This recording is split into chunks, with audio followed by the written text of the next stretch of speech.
All Hit Radio.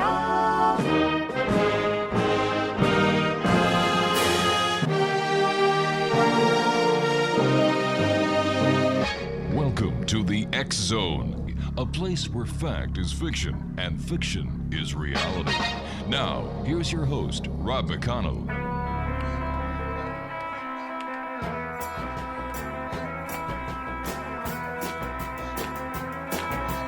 There's a man who leads a life of danger. To everyone he meets, he stays a stranger. With every move he makes, another chance he takes. And welcome back to the X Zone, everyone. I'm Rob McConnell. We're coming to you from our broadcast center and studios in St. Catharines, Ontario, Canada, on Classic 1220, your hometown radio station, and around the world on www.classic1220.ca. The X Zone, as you know, is a place where people dare to believe and dare to be heard. We come to you Monday through Friday from 10 p.m. until midnight, right here on your hometown radio, Classic 1220, and streamed at classic1220.ca. My guest this hour is Art Keller. He served in the U.S. Army during Operation Desert Storm and later spent 7 years serving in the Central Intelligence Agency's Directorate of Operations, where he worked on cases to block the proliferation of weapons of mass destruction and terrorism issues. Now, while at the CIA, he served as a weapons inspector in the Iraq Survey Group and concluded his time at the CIA as an acting chief of base in Northwest Frontier Province of Pakistan. Since leaving the CIA, Art has been a freelance author, commentator, and journalist, published in a variety of leading magazine outlets, including the Technoskeptic, Forbes.com, Newsweek, the New York Times, the New York Daily News, the Washington Post, ForeignPolicy.com, CNN's security clearance, ValueWalk, Newsmax, the Langley Intelligence Group Network, and many others. He's appeared on CNN, CBS, PBS, NewsHour, the National Geographic Channel, and the BBC. He is the author of the espionage thriller Hollow Strength, about the CIA and Iran's Revolutionary Guard. He is currently working on the sequel to Hollow Strength, and I'd like to welcome Art Keller back to the show. Art, welcome back. How are you? I'm doing well, Rob. These are busy times. You and I were talking briefly before we went on air about our artificial intelligence, and it seems to be going crazy. Art, are there any concerns that the citizens should have about the rapid growth of AI? Well, it depends on where you get your news from. If you get your news out of the companies of Silicon Valley, they are promising a very shiny, happy future. But, if you get polls from the average American, when they look at things like potential job losses, there's some real concern. But the deeper you dig into it, the more you're like, this stinks, because a lot of people who have been major voices in the development of AI, like right. A person like Geoffrey Hinton is just one name, but there are many. And Geoffrey Hinton was key to the development of the kind of neural networks that are behind the current versions of AI. And he's begun to say, I'm starting to wonder if my whole life work has been a mistake, because I'm starting to think these things could be dangerous. And the reason they're saying that is not because, I don't know if you've gone and you messed around with ChatGPT or one of those others. They can be fun, and sometimes they make mistakes, sometimes hilarious mistakes. But, it's like, well, how does that translate into danger? Mm-hmm. And the answer is they're getting very powerful. They're getting very knowledgeable. And here's the key part. Nobody knows how they work. And when I say nobody, I mean the people who build it can't describe how you put, a bunch of text in one end, a bunch of math in between, and answers come out, and they can't describe it. And so when that's the case, anything when you don't know how the process works, you really can't control. And that's kind of at the heart of why people who have developed this are starting to sign letters that say, hey, we need to pause artificial intelligence. Hey, we need to slow this down. We need to, pass legislation, putting some sort of regulation on this kind of thing. So yeah, it's a very concerning topic, and particularly for people in who've been writers, as Right. I've been for a while now. AI is kind of a dagger poised right at the heart of the writing profession, because it can churn out text, and there's not really any heart or soul behind it, but it does it incredibly quickly and with incredible facility, and it doesn't really leave any place for humans. First of all, I'd like to thank you for your service over the years in keeping democracy free for one and all. It's appreciated, Art. And number two, when I ran my name, I said to chat, the AI, who is Rob McConnell? And they did this real nice job about everything I've done on the radio, but he died in 2015. Yes, that's what they call the hallucination problem. And so it made the news. It famously or infamously made the news, and it's one of the reasons that lawyers have stopped using some versions of AI, because one lawyer used a version to prepare a brief, and he went in front of a judge and he cited a case, and so the case that he cited, the case law he cited didn't exist. The case that he cited didn't exist. So the AI had made up the law. It had made up the case that talked about the law. Wow. And it didn't admit either. It just, it was a complete confabulation. And so that's one of the things that the AI companies are trying to grapple with. But, let me tell you, one thing that I've done recently is I've been looking at an open source disinformation project called CounterCloud. So a gentleman, and he your listeners can go to YouTube and check this out. Put in CounterCloud, all one word. It's just like what it sounds, CounterCloud. So a gentleman has taken an AI, one of Meta's AIs, and he stripped off the safety mechanisms, which is not very hard. And basically, he just tuned it to start turning out disinformation. So he wanted to show it could be done. It could be done by someone who's not an AI engineer. It could be done for minimal money. So he did this. The video's there to see. Now, he went to journalists to talk about it. So I'm still working on the article about it. But in short, his tuned AI started churning out disinformation at the rate of in 4 days, it produced about 200 articles. Wow. And it was fake articles written by fake journalists, commented on by fake people on Twitter. Now, he didn't release this into the wild. He kept this in an archive, a password protected archive, but he showed it to me. I checked them out. I read the articles. It can do what he says it does. And one of the things that really disturbed him about this AI that he got from Meta was he said it was really good at turning out hate speech. And what he meant by that, what disturbed him, was that he said, look, when you see like someone saying something very hateful on the internet, usually what happens is it's terrible, but it's not terribly well written or supported. He said this was very disturbing to him because it was both very bad and very well supported. And that's a combination you don't usually see. Like really well written, persuasive hate speech. So that's what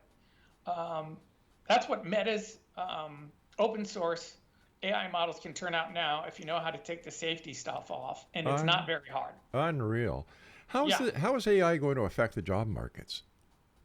Well, so OpenAI, that's the company most people have heard of because they put out ChatGPT.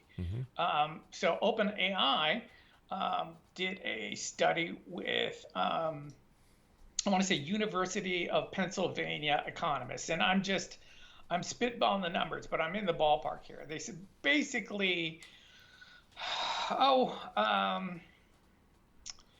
20% of people are going to have about half their work impacted. And so just to do a little math here, if half your work is impacted, there's another way of saying that. It's like they don't need you to do that work. So, and in certain fields like writing, 100% of the job is impacted. So if you're a writer or make your living through writing substantially, then the chances that you're going to still be making your living as a writer, unless you happen to be at like a very well-known, like the New York Times or the LA Times, or, a big outlet in, say, the Toronto Star, some big newspaper, then, it's going to be death for the freelancers. Freelancers were already under assault. And I had to know because, stuff that I could sell for $3,000 15 years ago, I can't sell for $300 now. That's just the nature of the beast. But, AI is kind of going to do that for all kinds of intellectual content production. It's just going to be farmed out to AI. And it's not that it does a great job. Like the AI content that I was talking about, the automated propaganda system produced by Countercloud. Right. Only about 20% of it was really good to go. It's not like something that I would write and release. But if I were hired as an editor and I had that as the output to fix, I could fix most of what it did and make it creditable and churn out 10 articles a day. Now, generally, it takes me weeks to do a single article. So, you're just going to need far less people doing the job. And so that's just writing. But there are also versions of AI that don't do that hallucination things that are going to be wiping out a lot of the rote work with a lot of intellectual jobs, like document discovery if you're a lawyer. It's a very tedious but very important work where you have to read through hundreds of thousands of pages. Well, AI has been able to do that particular task for a while. And so there are a lot of jobs where it's going to wipe out your job, and then you're thinking, oh, I'll do another related job. It's going to wipe out that job too. That's the problem with AI. We've seen that in the broadcast industry, where big companies CBC, Bell Canada are laying off left, right, and center. And then the newspapers are suffering tremendously because of the market switch. A lot of people are going to the digital format instead of the print. And then because it's a lot less expensive for advertisers on the digital format than it was in the print format. And it's a vicious circle. Oh, yeah. Well, unfortunately, that's been going on for quite a while. I mean, my first job in writing, this is actually before I joined the CIA, I worked for the Arizona Republic, which was the largest newspaper in Arizona, which is in the southwest of the U.S. for people who aren't familiar. So it's a good-sized paper because it was, a metropolitan area of about 1 million people. And this was really before the advent of the internet. And even then, newsrooms were being cut to the bone 30 years ago, and that was just to gin up profit. Since then, newsrooms have become desperate, and thousands of small newspapers and magazines have closed. Exonation, my guest this hour is Art Keller. His website is artkeller.com. And Art and I will be back on the other side of this break as the X-Zone continues with yours truly, Rob McConnell, from our broadcast center and studios in St. Catharines, Ontario, Canada, on Classic 1220.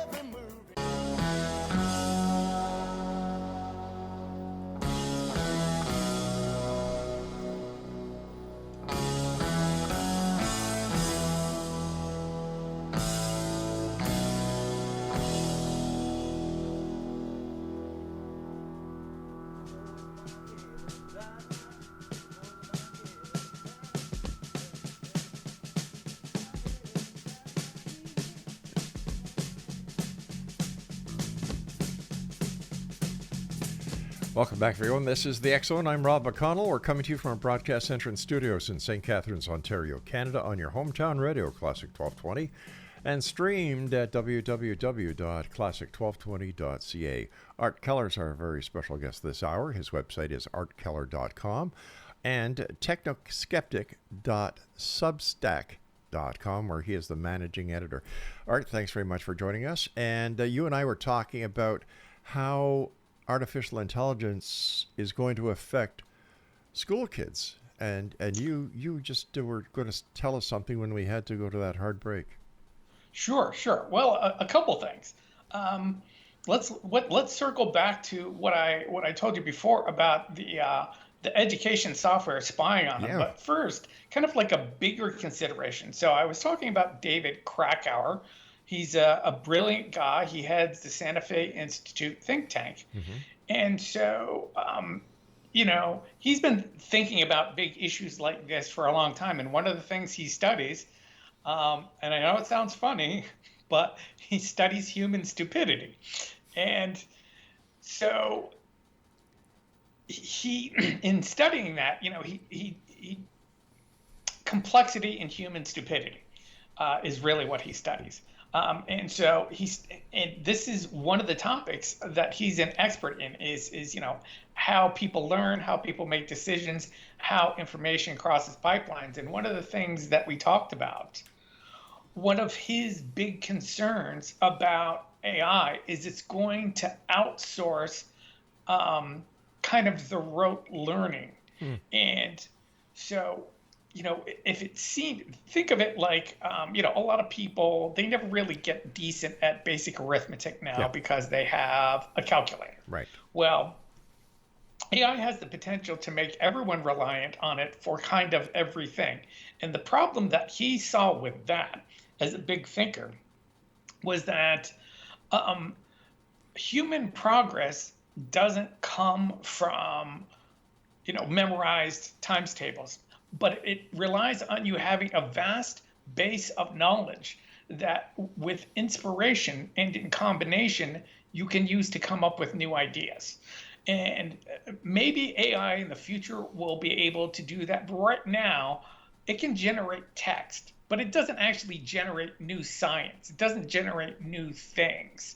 And his concern was that if we become dependent on AI, yes, we all kind of seem like a genius when we have access to it because we can spout off any fact about anything ever written anywhere, any place in time. But that doesn't really grow our brain, and it really kind of impairs our ability to think genuinely new thoughts. That was his big concern. So it's kind of becoming, completely dependent. He had an idea on, is a technology good for you, or do you become dependent on it? And his idea of a tech that kind of improves human capabilities is a map, because the more you use a map, eventually the map gets kind of transferred in your brain, and then you don't need the map because you've memorized it, right. And that's in your brain. Well, GPS is kind of the opposite of that, to use an example, because it can navigate you expertly, but only when it's turned on. And one of the big problems with GPS, and there have been studies documenting many dozens of serious injuries and fatalities, is when people turn GPS on, they kind of turn their brain off. Well, AI has the potential to be GPS on steroids. Like, you just kind of assume the GPS will do it. So it's going to be a real challenge for our educators to educate students when they have this tool to call on. Who's to say what the long-term effect will be? But it's going to be a major challenge, because it's just there's nothing in human history that's a good equivalent to AI. We can't say it's like the printing press, because it's like 100 times the printing press. There's just nothing to compare it to. So I don't know how we get ready for it as a society.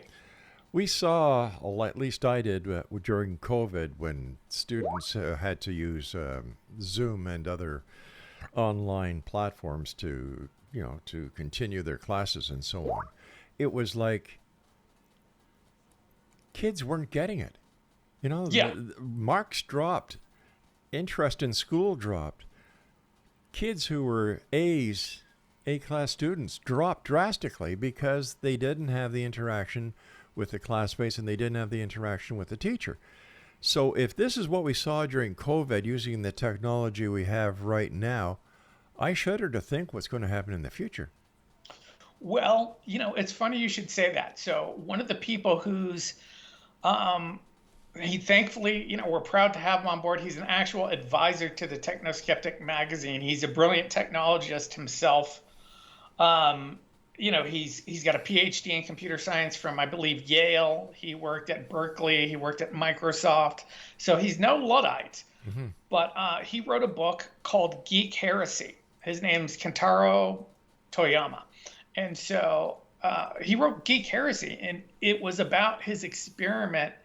He spent 5 years in India trying to use tech to improve education for low-income kids. And you don't get any more low-income than poor kids in India. And it was an absolute failure. And one things that he saw again and again when it comes to education is people will say, I've got this great new educational technology. It's going to solve all these problems. And they try to apply it, and it doesn't happen. And, he can point to this happen so many times. I mean, I don't know if you even remember, Rob, but it was probably like 10, 15 years ago, the one laptop per child initiative. Yes. You remember that? I sure do. Millions were invested in that. Yeah. And you know what happened? Nothing. Because that's what happens with a lot of education technology. They're like, oh, all we just need to do this. And when I asked Kentaro about a new plan to use AI as a tutor, because the person who is behind Khan Academy, which does a lot of helpful math videos on YouTube, I said, well, what do you think about Sal Khan's plan to use this AI, a version of ChatGPT, as a tutor? He said, well, it would probably work great for some kids who are already very motivated and have access to the internet. However, that's not the problem keeping most kids from learning. Most kids, the challenge of teaching them is that they're not motivated to learn, and AI does nothing for that. So it's another version of, they're going to be selling, there's this AI tutor, it's going to fix all the problems, and then you put it in front of a student who doesn't particularly care about that topic, and just because the AI is there to tutor them is not going to make it any better. And 5 years later, we'll come out the other side and be like, I guess the AI tutor didn't fix this lack of motivation. And that's because it's a human problem. It's not a technical problem. Looking at the laptop situation, what about smartphones in the classroom? So your listeners may have heard of a person. She's a little bit controversial. I don't think she should be, but her name's Catherine Birbal Singh, and she's a headmistress in a UK school called McConnell. And I interviewed her for the Technoskeptic repeatedly because she's been really pushing to get smartphones out of classrooms because they're really bad for kids' concentration. Yeah. And she's been pushing that for a long time. And, it's funny, she's been pushing that for almost 10 years. But now psychologists, really well-regarded psychologists, like a guy called Jonathan Haidt at New York University, a psychologist called Jean Twenge at San Diego State, they finally assembled the data. And everything that Catherine Birbal Singh was saying has been 100% substantiated. They're bad for learning, yes, but smartphones are also just bad for kids' mental health, particularly teen girls. At least they are if they have social media on them, like Instagram. So there's a real interesting, and if I say it's very much a techno-skeptical kind of movement to get smartphones out of classrooms. And I got to say I'm 100% in favor of it because it's a position that we've had literally for years. And now that the data is in, people are winding up on kind of like the philosophical side of my magazine, that it's like, this is really, they're so distracting, it makes it too hard to concentrate. And you really can't learn anything hard unless you focus on it for extended stretches at a time. I There's nothing easy in life. I agree with you 100%. I would love to see them out of the classrooms. In my opinion, they have no place in the classroom. The old excuse, well, in case I need to call my parents. Well, you know what, sweetheart? When I was a kid, we had something called a dime and a telephone booth if you needed to call your parents. It's like kids are spoiled, and it seems like someone is dumbing down the kids. Is it the educational system? Is it the parents? Is it some nefarious force out there? But it seems that our kids are getting dumbed down, and that they're, when I went to school, I'm sure when you went to school, there were ABCs, there were rules, regulations. You called your teacher sir or ma'am. But now it's like a fraternity house instead of a school.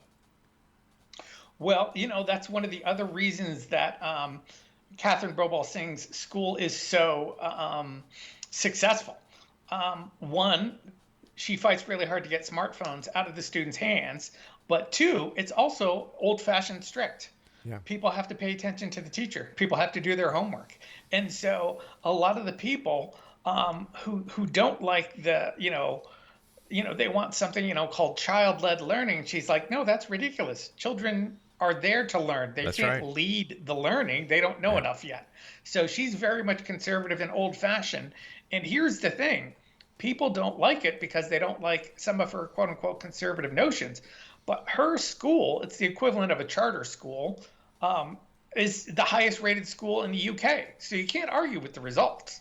But, just talking about the fractured attention, it is funny how a lot of the people who are really serious technologists are the people who are the most critical of the technology. Like I told you about the Kentaro Toyama, who wrote a book about how tech doesn't help education. There's another gentleman, Cal Newport, a New York Times bestseller. He's a computer scientist at Georgetown. We interviewed him, and he wrote a book called Deep Work. And he was and he's a productivity guru in addition to being a computer scientist. And his point was like, look, unless you can focus and concentrate, people who can focus and concentrate are going to have no problem with the modern economy. But people who are distracted by their technology are going to be in deep trouble because they can't do the hard work that it takes to survive. Because you have to be in an environment of continuous learning, and you just can't do that if you're always distracted by your email or your phone or now your AI. Mm-hmm. So it is so funny that a person who came up with a bunch of strategies to get away from technology and to have it minimally interfere with your work and life is a guy who writes computer code for a living. But that's the world we're living in. All right, stand by, Art. We've got to take our second break here. Exonation, our guest is Art Keller. His websites are artkeller.com, and his magazine is technoskeptic.substack.com. And we'll be back on the other side of this short break as the X Zone continues with yours truly, Rob McConnell, from our broadcast center and studios in St. Catharines, Ontario, Canada. You're on your hometown radio, Classic 1220 and classic1220.ca.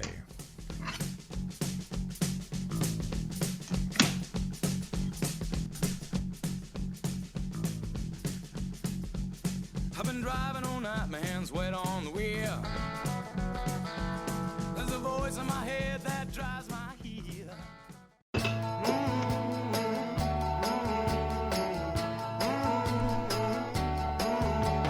Carry me home to Birmingham, to my Sarah Ann, to where I grew a man. Carry me away from this old war. I don't want to fight no more. I just wish it would end.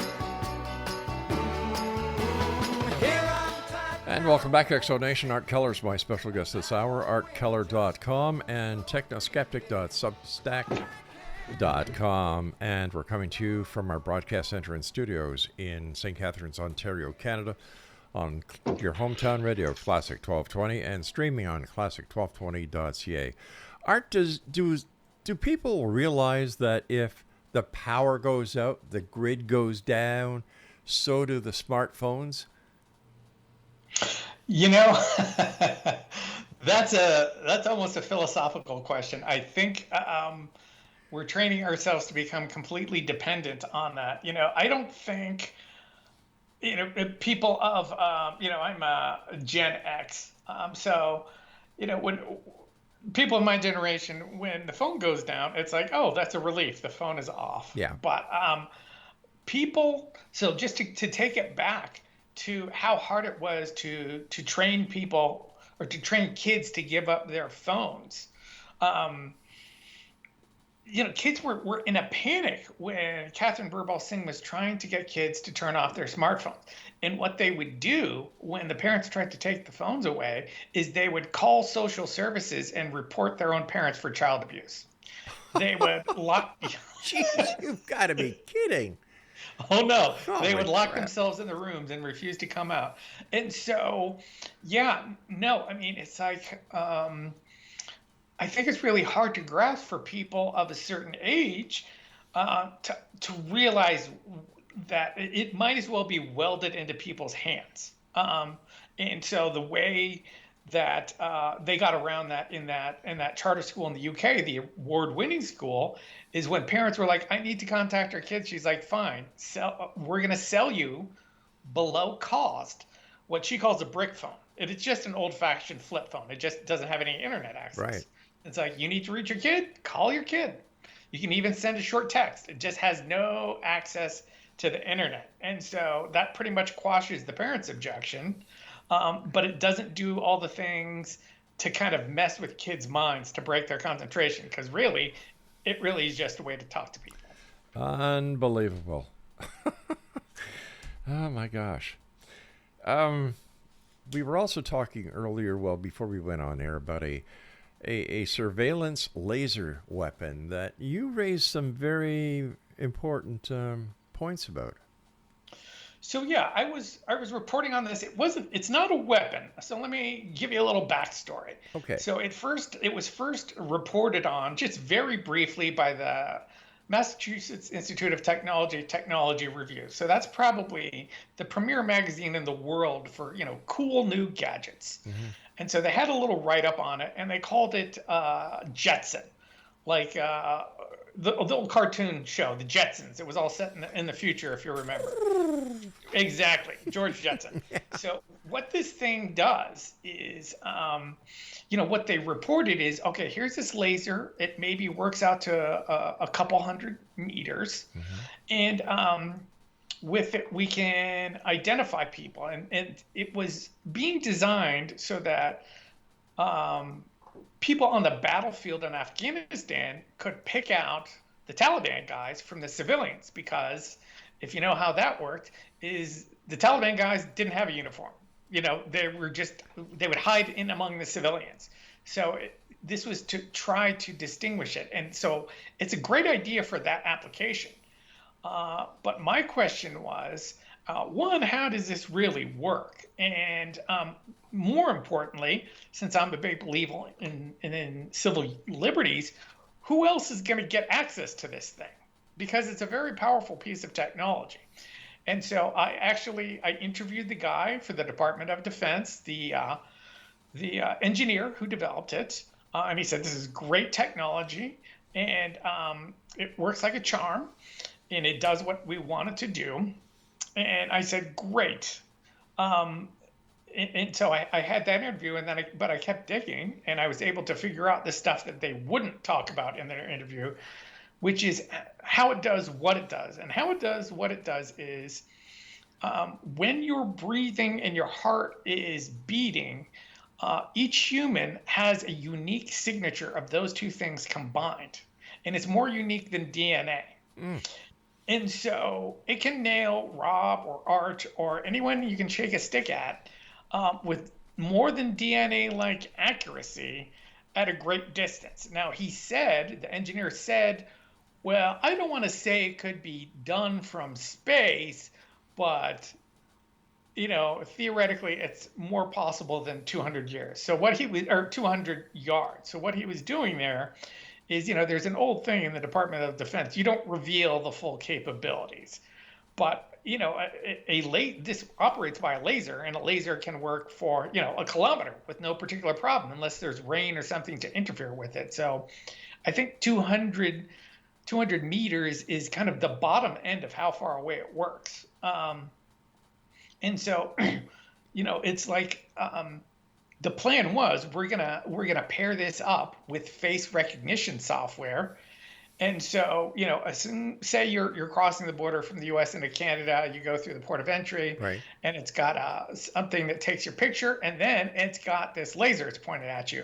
Once it matches your face to this laser signature, they never have to point a camera at you again. They can track you from a very long distance with just the laser. And again, it has very high levels of accuracy. So it's kind of chilling because at least in the U.S., we have the Fourth Amendment, and the Fourth Amendment means you're supposed to be free of unreasonable search and seizure. Right. So that just means they shouldn't be randomly surveilling you. And that's my question. Who are you going to sell this to? Who are you going to sell this to? And I couldn't get an answer from the Department of Defense. I couldn't get an answer from the company who made it, which I eventually figured out who that was, and I put it in the article. And when the DoD finally did answer me, they said, well, it'll be used with international norms.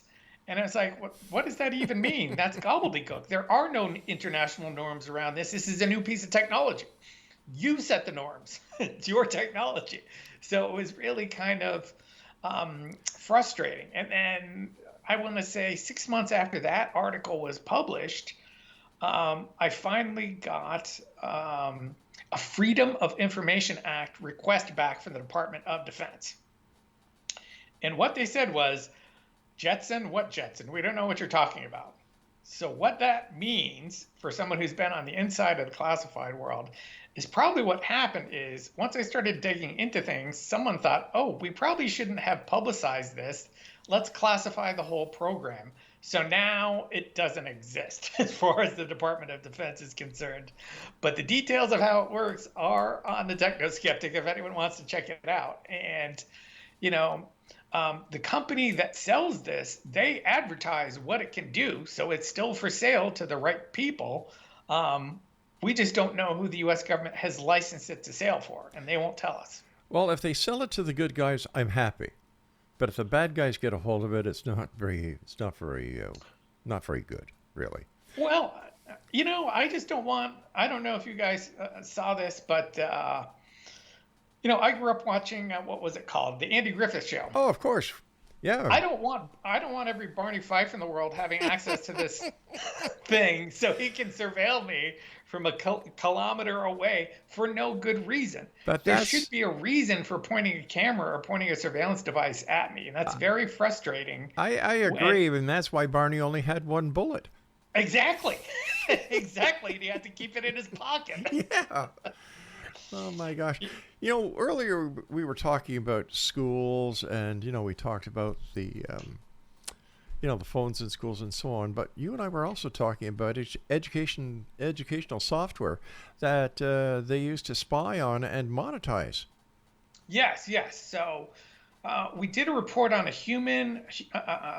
we kind of summarized a Human Rights Watch report in something that we did for the Technoskeptic, and we had to summarize it because there was 120 pages, and who's going to read that?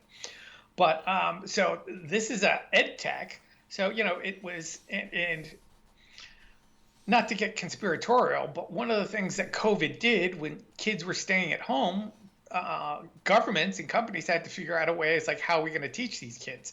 And as you already discussed, the classes on Zoom didn't go really well. No. So there was rollout all around the world of various versions of educational software. But what a lot of governments did not say, and some of this appeared in Canada as well, is that some of this educational software is monitoring the children as they're using it. So it's gathering information on, what they're entering, their interests, their answers, and, this is and that information is gathered up and sold. So that's the kind of information kids are very easy to manipulate. That's one of the reasons we try and keep them away from technology. And so it's kind of really cheating if you have this software that's spying on them and that companies are packaging up the information or selling it. And a lot of times governments are aware of this and they're just not telling the parents. And in Canada, so I have a list. There was a list in the report: 56 government-built educational tech products sent children's data to ad tech companies. In Canada, the three companies, the product they were all in Quebec, and the product one was called CBC Kids, another was called Mathies, and another was called PBS Learning. So these were all built by the government and then sending children's data to ad tech companies. And ad tech companies is a fancy way of saying data brokers. We compile and sell the data to whoever wants it. So I don't know many parents who would be okay with their children being monetized when you thought they were getting an education. I think most people would be against that if they knew about it. But that's why parents aren't told about it. I agree. And, there's even companies like Temu who does the same thing. They give you these great prices. You feed them all your data, and they sell that data to other people. Yes. Yeah, another version of the same thing. Yeah. Well, there's a very smart woman. We're going to be rerunning something we did with her, but it takes a while to tee up because she wrote like a 750-page book. But her name is Shoshana Zuboff. She's a professor at Harvard, and she wrote a book called Surveillance Capitalism. And what we're talking about right here, this is a version of surveillance capitalism.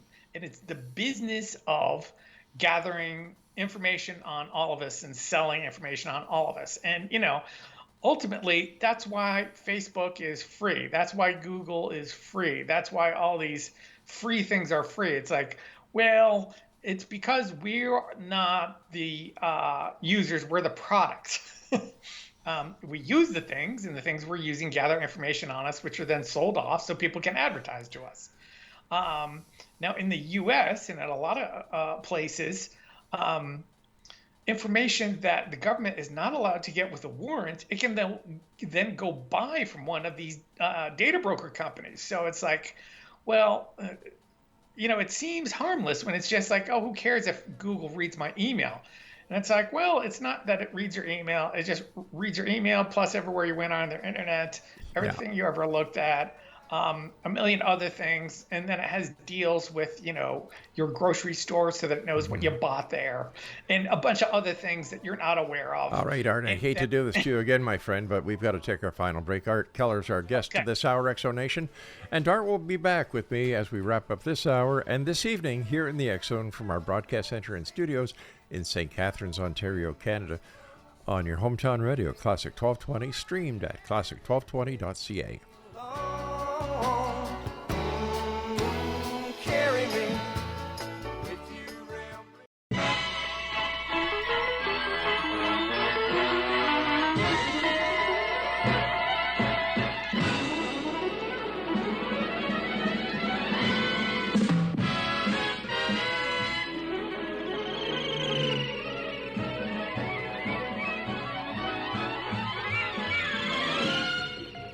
Meet George Jetson. His boy Elroy. Daughter Judy. Jane, his wife.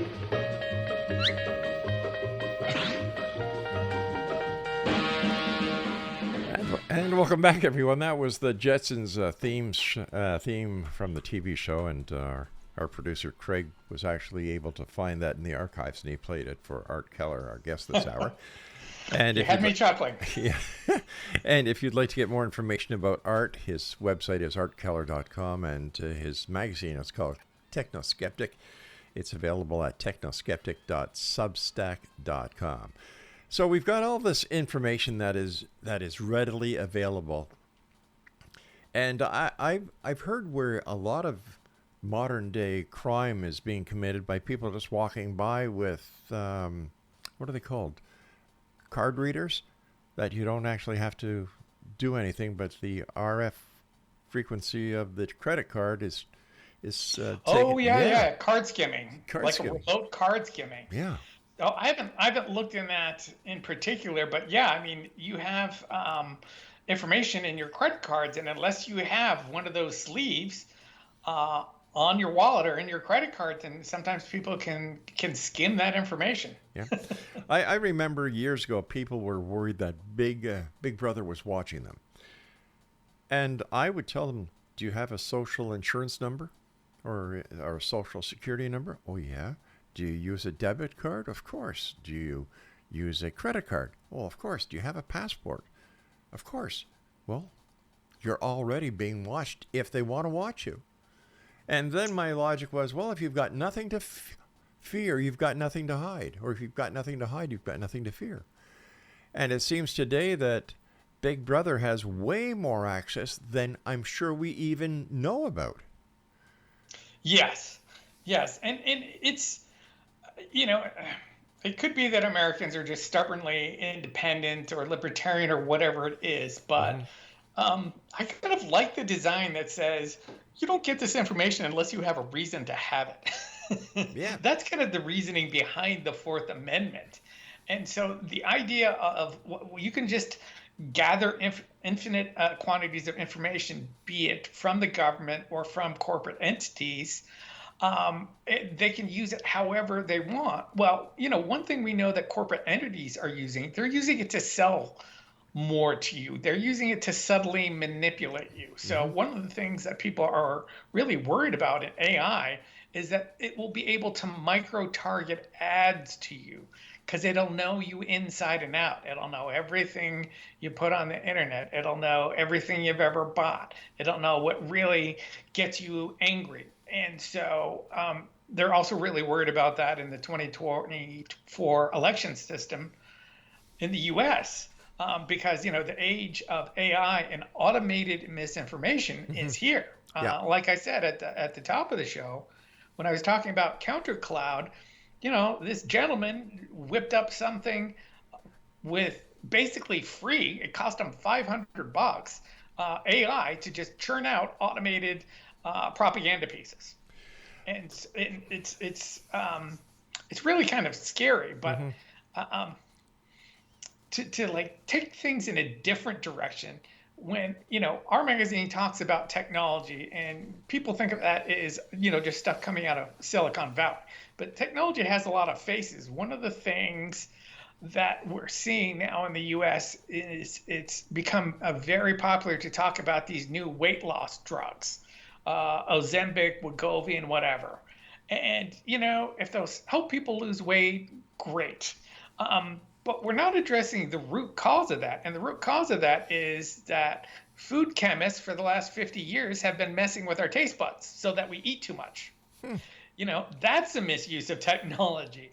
That's an article that we have on the Technoskeptic called the Dorito effect, because that's really where it started. It's manipulating flavors in an artificial way, using the artificial flavorings and the MSGs and everything to get us to eat way too much. That originally started with a guy who wanted to sell Fritos to people. And he wanted something that tasted like a taco to sell to people who had never heard the word taco in the 1950s. So they started making up artificial flavoring, and now it's spread into everything. So one of the things that the author told me, it's like you pick up some strawberry yogurt and it says natural flavorings, and you think, okay, that means there's some strawberries in there. He's like, no, there's no strawberries in your strawberry yogurt, because what they've done is they used a gas chromatograph to break down what the flavor comes from in strawberry, and they found those elements in nature, and it's a lot cheaper to get that same chemical from grass clippings or bark than it is from strawberries. So what you do is you whip together some chemicals from grass clippings and bark and other stuff, and you say this is strawberry yogurt with strawberry natural flavor. And that's not really what you're eating. A lot of things are manipulated to get us to eat as much as possible. And the tail end of that is we've had that experiment run on us for 50 years, and now America, Canada, half of Western Europe is incredibly fat. Yeah. Look at old pictures. We didn't used to be this way. No, and we used to do a number of shows going back about 15 years ago on aspartame, and the story behind aspartame and how aspartame is addictive and how aspartame is in a lot of foods and a lot of pop, and how the aspartame turns into wood alcohol in diet Yes. pops when it was left out for our forces in the desert operations. And yet it seems that nobody is being held responsible for anything. Yeah, my favorite story about that, when that was discovered, it was discovered by accident, and it's so shocking, but it's 100% true. You can look this up. So this was being researched in a laboratory that was working on insecticide. Yeah. Insecticide, by the way, is a nerve agent. It's a version of a nerve agent. And the scientist said to his lab assistant, test this. And he thought he said, taste this. So the guy tasted it. He's like, oh, this is really super sweet. And that's how we got aspartame. Oh, my gosh. A relative to a nerve agent, and is used in sweetening now for decades.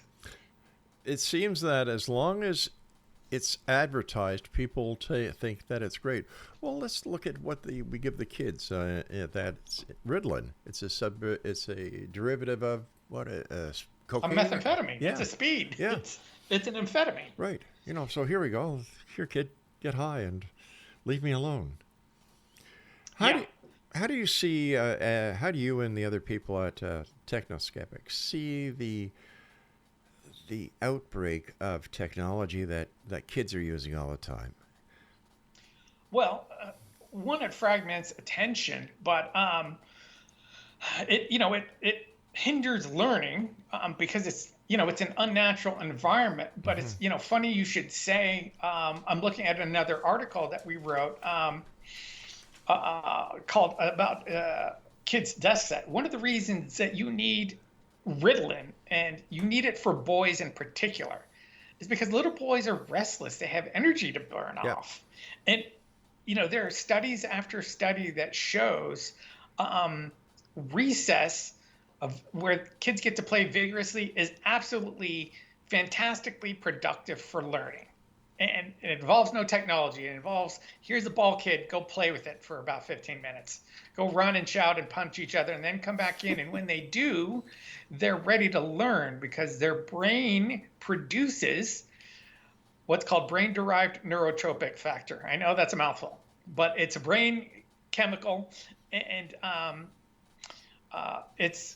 the nickname for it is Miracle Grow for your brain, because what it does is once you have your brain full of this stuff, it's ready to form connections, which is another way of saying it's ready to learn in an optimal way. And instead of letting kids out to play, they just thrust all this technology on it. It's like, you want kids to learn, let them go play. Well, I'm sure you were the same as my brother and I. We had to go out and play. Yeah. You didn't stay in the house. Go outside and play. You weren't allowed to sit in front of the TV all day. You did your homework. Mom and Dad had to sign your homework book.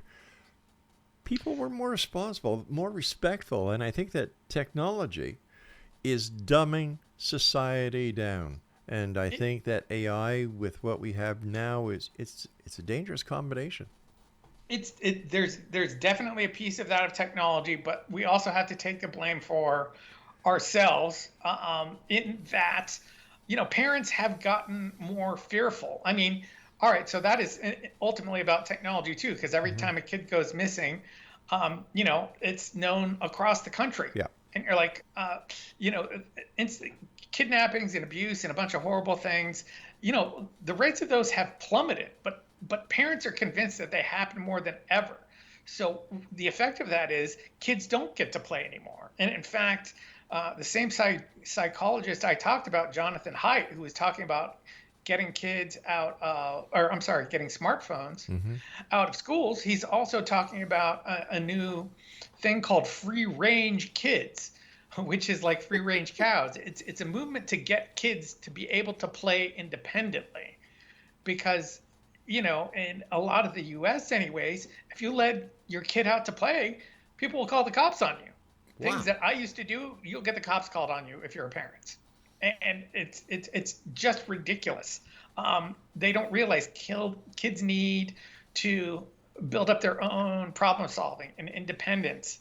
And, that's what play teaches you. So we're raising these kind of fearful tech dependent kids. And it's, unless we break out of this trend, it's not headed in a good direction. I think they're going to go through serious withdrawal the day that we have power blackouts like we've had in the past, where the phones are down, no hydro, nothing. It's going to be interesting to see what happens and what the results are after such an event, when society takes a good look at what we've created. And we need a plan B. Plan A is great as long as it works. What happens? There's no plan B. Well, that's a very, very big question. And I'm not sure what the answer is. Well, Art, the time has come, my friend, when we must say so long for now. I do want to thank you ever so much for coming on the show. It's always a pleasure talking to you.